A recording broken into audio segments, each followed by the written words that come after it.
Good Tuesday morning. How is everybody this bright sunshiny day? It's actually about 35, 38 degrees here in Omaha. We're excited to have warmer weather on the way. It was actually 81 degrees last week, one day. It was 71 or 72 on Sunday. So we're having these sporadic warm days, and that makes my heart happy. So I'm really excited. Spring is on the way. So we're going to give everybody a moment to join in, get their notification that we're live. Good morning. I'm Jenny Gallagher with Joyful Heart Healthcare and Keto Nurses. Glad to have you along today. Good morning, Sandy. Good morning, Debbie. So numbers are climbing. I don't see everyone joining. I don't know why. Facebook doesn't tell me who joins. I see the numbers climb. There's like 10 people, but 2 people show up in the list. So if you want me to know you're here, say hello. Good morning, Judy. So yeah, there's like 12, 13, 14 people joining in, but I only see like 3 or 4 names. So I'm glad you're here, but I can't tell who you are thanks to Facebook's craziness. So good morning, Michelle. Good morning, Gina. Good morning, Penny. Yay, yay, yay. I can tell who you are now. I love knowing who's around and who's hanging out with me. Another Michelle. Good morning, good morning. So I'm glad y'all are here. We're going to take some time this morning and talk about a topic I don't mention much. I've mentioned it a couple of times in other videos, but I thought I would talk about this specific topic separately because I've had several patients with this problem over the past 2 or 3 months. And so I thought I would dedicate a few minutes to this problem all by itself, so that people that have this problem would have some idea of what's going on. So good morning, good morning. Penny's here. Good morning, Jane. I can't read this morning. Good morning. So I'm glad everybody's here. We're going to talk about elevated ferritin today. So elevated ferritin causes a lot of problems. And so I've had probably, 10 or 15 patients over recent months with really high ferritin levels. And so I've mentioned it in a few videos before, but I figured a dedicated video about elevated ferritin might be kind of helpful for a few people. So first off, let me explain what ferritin is. Ferritin is the stored form of iron that is used by the body on red blood cells as hemoglobin. So if you think back to biology a long time ago, you might remember that the job of the red blood cell is to deliver oxygen to all the body cells. It transports oxygen on hemoglobin. That's the iron molecule that was stored ferritin, okay? When ferritin levels fall, that poses one hazard. That's low ferritin, that's an anemia, that's a different kind of problem. But there are occasions when ferritin levels jump really, really high. And so that's what we're going to talk about today. There's a couple of ways we utilize ferritin values when we talk about elevated ferritin. So elevated ferritin doesn't always have to be a level above the reference range. What I mean is, if your ferritin level is higher than iron by close to double, then that's an elevated ferritin level. An example might be, if your iron level is 50 and your ferritin level is 115, both of those levels are in the normal range. However, the goal and optimal levels would be that the iron level and ferritin level would be really close together in number. They are different measures, so we're not comparing the measurement. That would be like comparing ounces to cups. We're not doing that. We're only looking at the numbers. Ideal numerical metabolism of iron should be close. So if your iron is 52, your ferritin should be in the 50s or 60s. Okay? That's normal and optimal.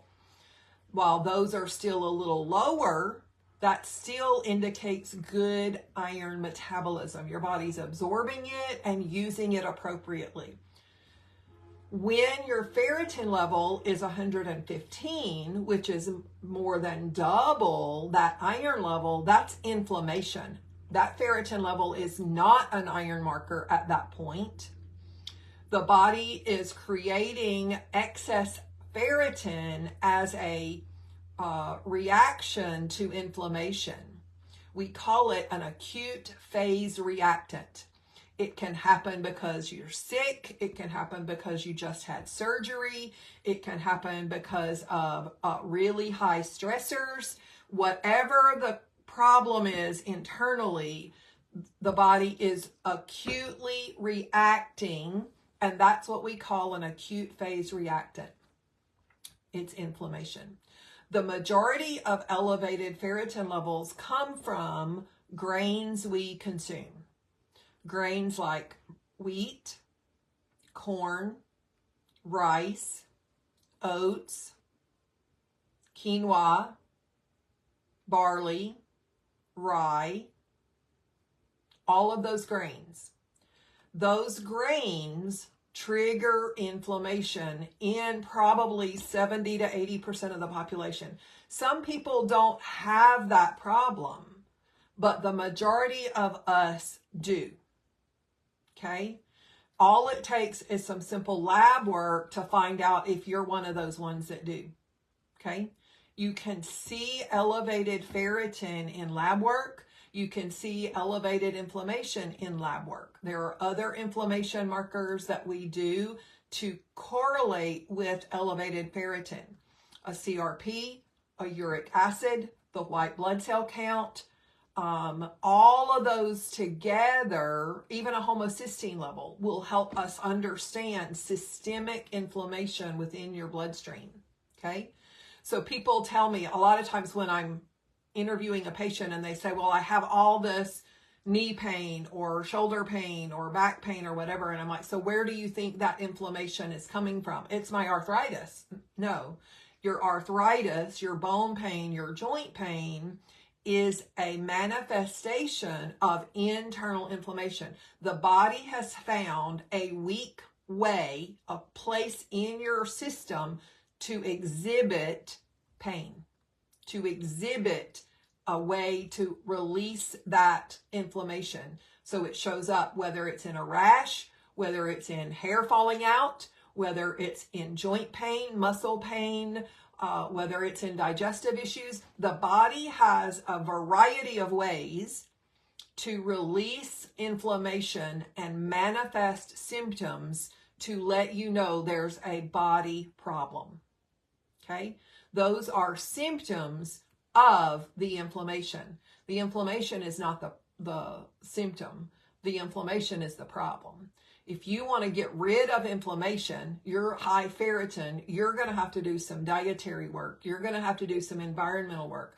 While diet is the majority of the cause, there are some environmental issues. If you're a smoker, if you've ever been a smoker, you have probably triggered lifelong inflammation processes that can be very challenging to overcome.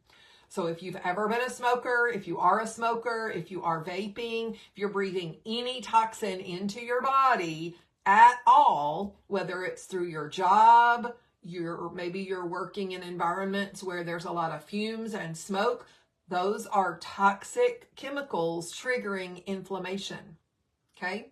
So you want to consider all the sources of inflammation, not just your diet. Diet's the main driver, but there are a lot of environmental contributors.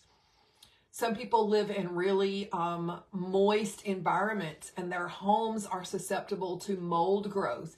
Check your window sills, check your showers, check your tubs. If you have mold and mildew growing around your water faucets and tubs around your sinks, You need to clean that up. You need to get rid of that mold. That mold can be dispersed into the air. You breathe it, you swallow it in air particles in the air. That can make you sick. That can trigger inflammation. Those mold particles can settle into your lungs, into your GI tract, into tissues that create inflammation and make you sick. That will raise ferritin levels. Okay? So the other problem that will sometimes cause high ferritin levels is a genetic or hereditary problem called hematochromatosis. It's really rare. I've only seen 3 or 4 cases in my whole career as a nurse practitioner. Most family providers only see 1 or 2, 3 cases in their whole careers of their 30 or 40 year career. That's how rare it is. Some providers never see 1 case. That's how rare this problem is. So just because you have an elevated ferritin level does not mean you have hematochromatosis. Typically, hematochromatosis comes with ferritin levels greater than 500 or 600. It also typically comes with elevated iron levels. So you're having both iron and ferritin really, really high. It's really rare to have low iron in the presence of high ferritin when you have hematochromatosis. It's possible, but it's not common, okay? So if you have been told by any prescriber, by me or whoever, that you have high ferritin, there are some things you can do about it. The number 1 thing is get rid of grains in your diet. That's going to help significantly lower that ferritin level. Ferritin is extremely sensitive to inflammation. You get rid of inflammation, you get rid of ferritin. A lot of patients will use vitamin C to help lower their ferritin levels. Some people will use the vitamin C. Keep in mind that vitamin D, a fat-soluble vitamin, is a cofactor for iron metabolism. So if you've been told your vitamin D is low, guess what's going to happen when you have high ferritin? Your ferritin is not going to be absorbed and utilized properly because your D is low. Okay, so all of these nutrients, all of these chemicals have significant interactions and dependencies on one another. That's why it's so important that you see someone like me or one of my nurse practitioner colleagues in other states where I can't see you, so that we can help guide you and help direct you to take the right supplements, to take the right things, to eat the right way to help you lower this ferritin level. Typically, you can drop a ferritin level into more normal range in about a year. If you have had a high ferritin level longer than a year, you really need to reevaluate what you're doing to lower your ferritin. But it can be done in about a year or less. It's totally dependent usually on your dietary choices. If you are continuing to put grains in the system, you're going to drive that ferritin higher and higher. That's really what it boils down to. You cannot lower a ferritin level and continue to consume grain intake. So if you think you're going to go buy a keto bread, those still have grains in them. Check the ingredient label. If you're going to have keto bread or regular bread once a week as a treat, that's still going to raise your ferritin level. You can't have them at all. I hate to say that, and I hate to be the one to be so strict about it, but that's just chemistry. Like, I can't change the chemistry.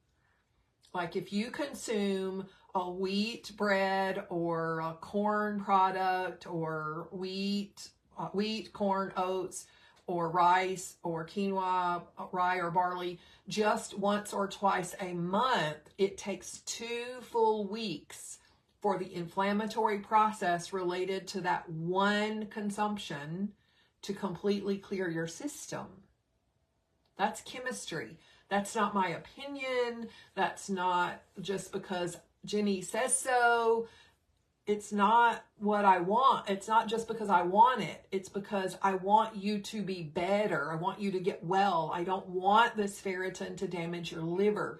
I don't want this ferritin to damage your brain. That's where excess ferritin lands when it sits around in your bloodstream for long periods of time. It settles in your liver. It settles in your brain. It has nowhere else to go if you're not eliminating it specifically. So I hate to be such bearer of bad news regarding grain intake, but you can't decrease grain intake and get rid of ferritin. You can't decrease grain intake and eliminate inflammation markers. It's just not going to happen. They'll drop, but they're not going to be optimized. You're still going to have symptoms. You're still going to block iron absorption. You're going to block protein absorption. You're going to block T3 utilization within the body. So there's a lot of reasons we don't do grains. It's not just about the glucose that they contribute to. So, Cindy, what do you mean? Is this also true for hematochromatosis? Yes. You can drop the ferritin in hematochromatosis using grain-free eating. You're just probably never going to get normal ferritin levels. They're still going to remain on the higher end. A lot of times when you have high ferritin levels, one of the treatments is we send you for what we call therapeutic phlebotomies. You go donate blood. So if your ferritin is above range, a lot of times that's an easy fix. You donate blood, you eliminate by physically reducing the quantity of blood, you also reduce the quantity of ferritin. The problem is if you haven't eliminated the source, you're going to continue feeding that ferritin and it's going to go right back up. I've seen that happen in a few patients. So I'm not sure if that's what you're asking, Cindy, but maybe that will help. But any other questions? Yeah.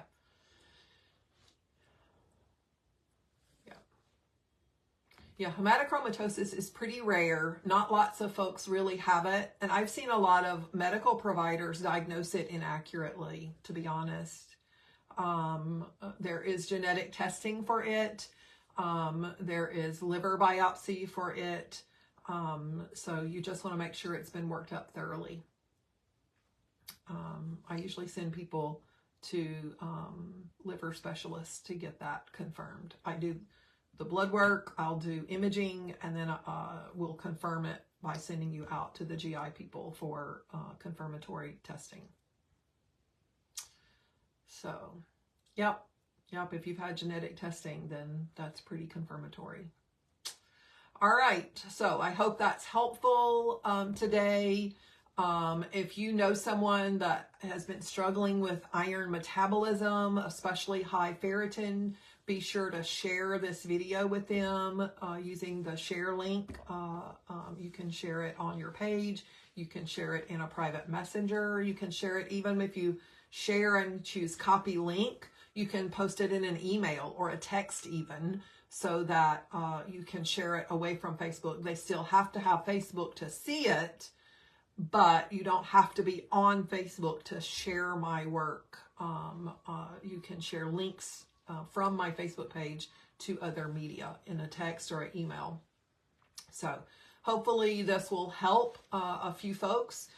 If you have high ferritin and no one's addressed it appropriately, please reach out to Joyful Heart Healthcare. I would be glad to officially work that up for you, help you understand more about how to fix it, and work with you to test it appropriately. I typically retest iron and ferritin markers every 4 months. If you're not having that tested about every 4 to 5 months, your provider is not monitoring it closely enough. It can change so drastically in 4 months that it can be dangerous. So every 4 to 5 months, 6 can be okay, but iron markers need frequent monitoring. If your provider is checking that once a year, lots can happen in that year, and you can wind up with brain or liver damage over that period of time. That's not safe. So if you would like to reach out to Joyful Heart Healthcare, please do that. Give us a call or email us. Our information is posted on our Joyful Heart Healthcare Facebook page. Holler if there's anything we can do to help. I look forward to seeing y'all next week. If you have a topic you would like discussed, please let us know. See y'all. I'm Jenny Gallagher with Joyful Heart Healthcare. Bye.